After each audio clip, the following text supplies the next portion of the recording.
Bonjour Laurent Bure. Bonjour Martine. Alors, tu fais partie de l'équipe qui va jouer dans la pièce Haute Couture, qui va être sur les planches à partir de fin janvier, le 27, si je ne m'abuse. Et ça parle de mode. Et que fait un monsieur dans la mode? En fait, je suis un peu le pendant parce que Delphine et Tania ont expliqué que c'est une pièce qui parle des femmes couturières. Donc forcément, il y a des hommes couturiers que ça peut embêter, mais il n'y a pas que des hommes couturiers qui ont été ennuyés par cela. Tu as des amis qui les ont soutenus, tu as des assistants. Donc moi, je suis un petit peu toutes les figures d'hommes possibles et imaginables que ces femmes ont pu côtoyer, affronter et croiser au cours de leur existence pour arriver à devenir des grandes couturières. Alors, comment tu en es arrivé à jouer dans cette pièce? En fait, j'ai vu une annonce sur Facebook où il disait rechercher des comédiens expérimentés. Donc j'ai envoyé mon... J'ai failli pas le faire en fait, en plus. Parce que j'ai envoyé une première fois un CV, une photo, et on m'avait dit, OK, il n'y a pas de souci, envoie ta photo. On ne m'avait pas répondu, je me dis, tiens, c'est une blague. J'ai renvoyé une deuxième fois, et puis après, je m'étais dit, bon, je ne savais pas trop si j'allais la passer l'audition au dernier moment, et puis après, je me suis prêt au jeu, parce que moi, j'avais une scène à passer avec deux personnages qui m'intéressaient beaucoup, qui étaient Sacha Guitry et Salvatore Dali. Et en fait, je trouvais que le défi, le challenge de passer en audition les deux personnages qui n'avaient rien à voir du tout l'un et l'autre, en plus, encore plus avec moi, je me suis dit, Tu n'as pas la moustache frisotante? non, du tout, du tout, du tout. Et puis en plus, moi, ça me touchait parce que j'ai ces deux personnages que je connais parfaitement sur le bout des doigts à cause de mon papa. Parce que mon papa adorait Sacha Guitry, adorait des personnages comme Louis Jouvet. Et son grand jeu, quand j'étais gamin, c'était d'imiter Sacha Guitry et Louis Jouvet de temps en temps. Donc, je connaissais un peu comment parler Sacha Guitry. Et puis, Salvatore Dali, parce que plus jeune, je voulais faire du dessin. Donc, j'avais fait des études de dessin.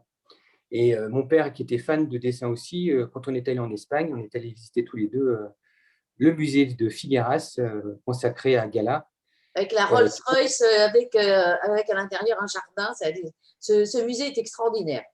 Ah oui, incroyable, hein. Aussi bien au niveau de la déco que de tout ce que tu peux y voir, c'est très, très riche.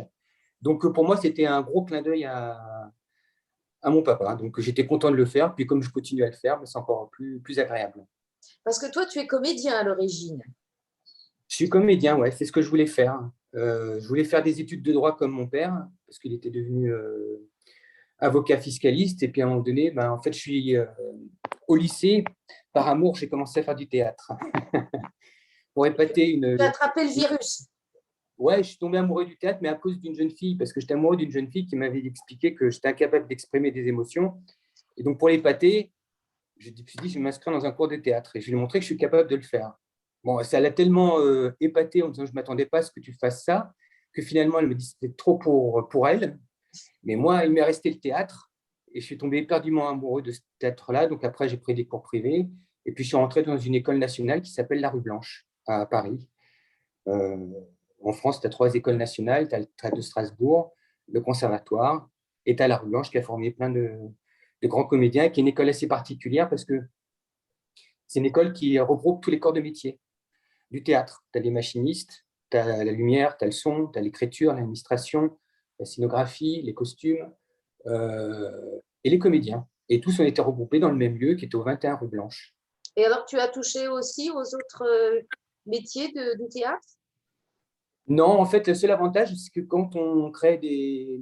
Parce que tu avais les cours imposés, donc tu as des cours d'escrime, tu as des cours de danse, tu as des cours de claquettes, tu as des cours de danse contemporaine, tu as des cours de diction, tu as des cours de chant, tu as des cours de théâtre. Et donc, ça, c'est les cours imposés, on a des ateliers avec des profs. Et après, forcément, comme tu croises plein de gens dans les couloirs, au bout d'un moment, tu te dis, tiens, on se prend très bien un projet ensemble. Et plutôt que d'aller chercher à droite et à gauche, tout est sur place, en fait. Tu vas chercher un technicien lumière, il va aller juste à côté, dans la salle à côté, et on échange. Donc, comme ça, on avait créé deux, trois pièces avec les copains sur la période. Et donc, tu as tourné pas mal dans les théâtres, en métropole, en France. Mais qu'est-ce qui t'a décidé à venir à Tahiti? En fait, moi, je suis un peu casse-pied parce que tu vois, tout ce que je fais, c'est toujours des histoires d'amour.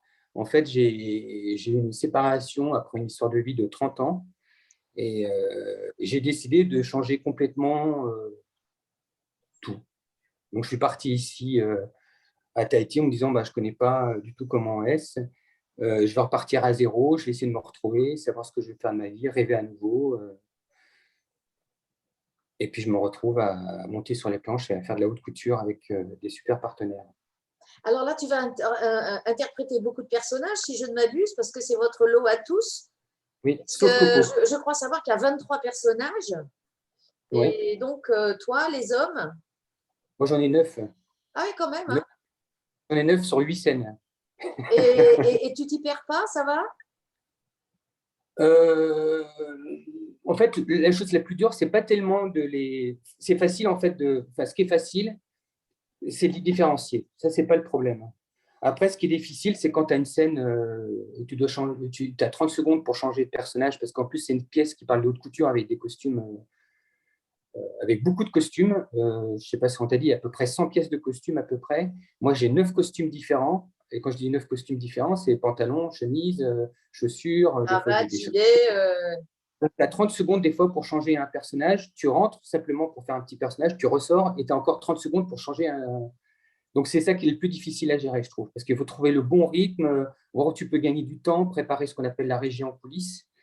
Ça, c'est le plus Je sais, difficile. j'ai une compagnie de théâtre et on joue et on change comme ça et on minute quand on écrit nos spectacles pour avoir le temps d'aller se changer vite fait derrière les coulisses et préparer le matos comme ça.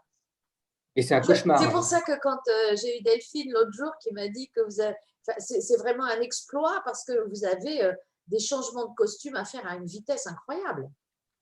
Et c'est ça qui est amusant, moi, je trouve. C'est le défi déjà en tant que comédien, c'est de se dire, on va jouer 9 personnages et faire en sorte que les 9 personnages ils puissent être entendus et que chaque spectateur arrive à croire en ton personnage. Et en plus, le défi, c'est de se dire comment on va faire techniquement, quoi. Comment c'est possible? Est-ce que c'est possible? Si ça se trouve, c'est pas possible, hein. Mais c'est ce qu'on va. Est-ce que vous avez déjà répété avec des changements de costume? On a déjà, ouais. Et c'est difficile. Mais ça, c'est Ça, jusqu'à je te la, crois. je pense que jusqu'à la ligne d'arrivée qui est le 27, et je pense quand même encore après, il y a il faut qu'on trouve pas des bricolages, hein, mais des trucs, des astuces pour gagner du temps à chaque fois. Moi, tu vois, il y a des fois quand ils me disent, ah tiens, la musique qu'on a à tel moment, elle va durer un petit peu plus longtemps. Moi, je fais super, parce que d'un coup, j'aurai peut-être 5 secondes de plus pour faire mon changement. Mais on va y arriver, je ne suis pas inquiet. Et puis, si ce n'est pas possible, on trouvera une autre solution. C'est ça qui est bien, on n'est pas. On est tous suffisamment intelligents, Laurence, Stéphane, tous, on va trouver des Alors, nous, par solutions. exemple, pour gagner du temps, on n'allait pas se changer jusque dans les coulisses derrière. On mettait nos costumes derrière les cloisons. Bah, nous, c'est ce Alors, qu'on fait. J'ai pas le temps d'aller en coulisses, en fait. Moi, je crois que ah, les voilà, filles, parce que la porte est étroite et si tu croises un autre qui est en train de se changer, il y a bousculade. bah, les filles, je crois qu'elles, sur les changements, elles ont le temps d'aller en coulisses dans les loges, mais moi, je ne vois jamais les loges, en fait. Parce que je dois être tout le temps dans les. Je ne sais pas si tu as déjà vu le petit théâtre de Tahiti. C'est Attends, mais des. ça fait presque 10 ans que je fais des pièces là-bas. C'est ce que je te Ouais. disais. Donc, Mais tu vois, moi, je voilà. connais toutes les cloisons, quoi. Je fais toutes les cloisons. Il y a un coin, c'est vraiment mon coin à moi, puis je ne veux pas que les filles y aillent parce que il y a tellement de bazar de mon bazar à moi et ma garde-robe que c'est impossible qu'elle puisse se changer là, quoi. Non, Alors, non, moi, il faut avoir chacun son coin, en fait. c'est ça. Et puis Non, préparer des petites boîtes en se disant, tiens, là, dans cette boîte, c'est les accessoires à tel. Là, les chaussures, elles ne bougent pas. Les pantalons, c'est surtout dans ce et coin-là. avoir un peu de lumière derrière. Ouais. Parce que ça, c'est indispensable. Pour l'avoir vécu, t'es dans le monde. Purée, mais j'ai mis ça. Ouh, au secours. Non, non, ça se prépare. Non, non, je compatis parce que vraiment, là, bon, mais en même temps, ça donne envie parce que comment tu as fait pour justement donner vie à 9 personnages différents? Euh, Alors déjà, je dis pas que c'est les plus faciles. Les plus faciles à, à cerner, c'est des personnages connus, comme Salvatore Dali, Guitry. Tu connais à peu près comment ils se tiennent physiquement, tu connais à peu près la voix, tu connais un peu leur univers. Après, ce qui est plus difficile, c'est des personnages comme Charles Frederick Worth, qui était un Anglais, un couturier. À part sa photo, j'ai rien d'autre. Et après, tous les autres petits personnages, là, c'est plus facile parce que les autres personnages, comme personne ne les connaît, tu peux faire ce que tu veux, ta carte blanche. Alors moi, en général, ce que je fais, c'est que je fais comme un croquis. C'est-à-dire que je me dis, tiens, ce petit personnage-là, physiquement, il va se tenir de telle manière. Donc, je pars déjà De la du stature, corps. voilà, ouais. Oui. Et puis après, des fois, ça peut être le contraire. Je vais me dire, tiens, le personnage de tel personnage, je le vois plus dur. Donc, s'il est plus dur dans le corps, ça doit se sentir. Donc, et petit à petit, je vais les dessiner comme ça. Et puis surtout, c'est que si je détermine un caractère d'un personnage, d'ailleurs, c'est marrant parce qu'en anglais, on ne dit pas un personnage, on dit un caractère. Et je trouve que c'est plus juste parce que pour moi, un personnage, tu le dessines avec une humeur, une personnalité qui due à un caractère. Tu vois, quelqu'un comme Dali, c'est quelqu'un qui a une sorte de folie. Donc, pour moi, c'est ça son caractère. On va travailler là-dessus. Mais après, travailler la folie, c'est super difficile parce que tu ne sais pas à quoi ça ressemble la folie. Selon les personnes, ça ne va pas être la même. C'est à toi de mettre ton grain de sel dedans et trouver ce qui va être le plus juste. Donc, pour certains personnages, je m'étais dit, tiens, celui-là, c'est quelqu'un de dur, qui est sec. Donc, je me dis, quelqu'un qui est sec, c'est plutôt quelqu'un qui est raide dans le corps, qui se tient droit. Et je vais tout travailler là-dessus. À un moment donné, tu vois, j'ai une sorte de petit personnage qui est un peu pétochard, qui est inquiet, qui s'énerve. Même s'il a très peu de répliques, je me dis c'est quelqu'un qui a peur. Donc, dans le corps, c'est quelqu'un qui est agité. Ça ne peut pas être quelqu'un qui arrive très tranquillement, un peu bonhomme. C'est quelqu'un Il qui n'est est pas plutôt nerveux. rassurant, quoi. Il n'est pas Voilà. rassuré, donc pas rassurant. Il est fébrile et ça doit se voir dans le corps. Donc, c'est comme ça que moi, je le dessine en fait petit à petit. Et après, ce qui va être plus difficile, c'est la dernière étape. Enfin, la dernière étape, c'est la plus grosse étape, c'est à gérer toutes les intentions du metteur en scène, ce que raconte le texte, toi, ce que tu penses des personnages, et faire un mini-mélo de tout ça. Et puis, une fois que tu as fait tout ça, tu dis, tiens, il y a peut-être des sous-couches qu'on n'a pas vues. Tiens, j'ai fait ça au début, mais peut-être que je peux le travailler différemment. Donc, tu essaies d'autres choses. Moi, c'est ce que j'ai tendance à faire en général, c'est qu'il y a toujours un moment dans mes répétitions, c'est que je vais à l'opposé de ce que j'ai fait depuis le début. Parce que je trouve que des fois, on a tendance à ouvrir tout de suite les portes qui sont en face de nous.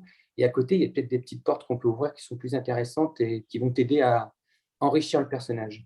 Voilà, pas aller faire la facilité, mais aller creuser un peu. Ouais, c'est ça. Parce que tu vois, par exemple, je pense toujours à une scène d'amour, ça peut être passionnel, ça peut être platonique, et puis des fois, ça peut être, peut rien se passer, quoi. Quelqu'un qui, tu vois, par exemple, toutes les scènes où il y a des disputes dans un couple amoureux, ça peut être des scènes où les personnes s'aiment énormément, d'autres qui se déchirent, d'autres qui se battent, mais on raconte toujours la même chose. Après, il faut voir, en fonction de ce que le metteur en scène veut, euh, ce que tu gardes et ce que tu ne gardes pas. Puis en même temps, ça peut être utile parce que le propre du théâtre, moi, ce que je me dis toujours, c'est que d'un soir sur l'autre, ça peut être différent. Il peut y avoir des petites modulations. Et comme tu as exploré tout ce qu'il y avait autour de modulation, ben, tu n'es pas trop surpris, tu sais où tu peux aller et quelles sont les limites de ces modulations. Donc, ça te permet d'être dans ce qu'on te demande de faire et en même temps d'improviser un petit peu, moi, je trouve, et d'avoir une forme d'ouverture à ce qui peut arriver sur le plateau avec tes partenaires. Ah bah, écoute, c'est tout un programme. Donc, on a hâte de se retrouver. Est-ce que tu peux nous redonner les dates? Alors, c'est du 27 au 30 janvier et on va jouer au petit théâtre. Voilà, Avec... jeudi, vendredi, samedi, c'est 19h30 et le dimanche, 17h. Tu vois, je sais tout. Oh, bravo, tu sais. Je te remercie, Laurent. Eh ben, bon courage et je te dis Merci. puissance 13. Merci. Oh, Non, tu prends. Tu prends, je ne remercie pas. Allez, à très bientôt. à bientôt, Nana.